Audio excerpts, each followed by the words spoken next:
Welcome the our channel. Today we how to restore glow effects realistically in After Effects, beginner guide step by step clearly. To restore glow effects realistically in After Effects, start by opening your project in the software. Select the layer you want to apply the glow effect to.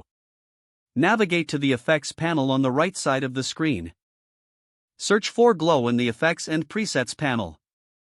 Drag the glow effect onto your selected layer. In the Effect Controls panel, you'll see options for glow radius and glow intensity. Adjust the glow radius to spread the glow to your desired size.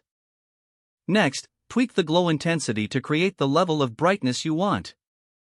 If the glow appears too harsh, consider adding a Gaussian blur effect. To do this, search for Gaussian blur in the Effects and Presets panel. Drag Gaussian blur onto the same layer. In the Effect Controls panel, adjust the blurriness to soften the glow. For a more realistic look, try changing the color of the glow. Click on the color swatch in the glow effect settings to choose a color that fits your design. Consider adding a solid color layer beneath your glowing layer for depth. Create a new solid layer and choose a color that complements the glow.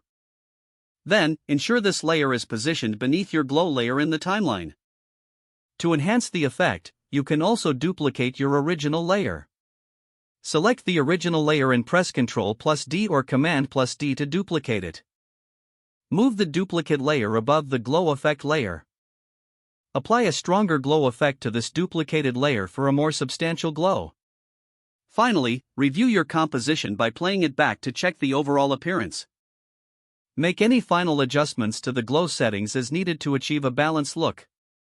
Once satisfied, render your project to see the restoration of the glow effects in action.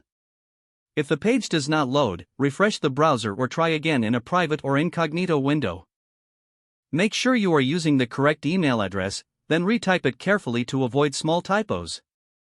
If your password is not accepted, use the reset option and create a new strong password you can remember. Check your spam folder for verification or security emails, then complete any requested confirmation steps. Don't forget to like this video and subscribe to our channel for more step-by-step tech guides.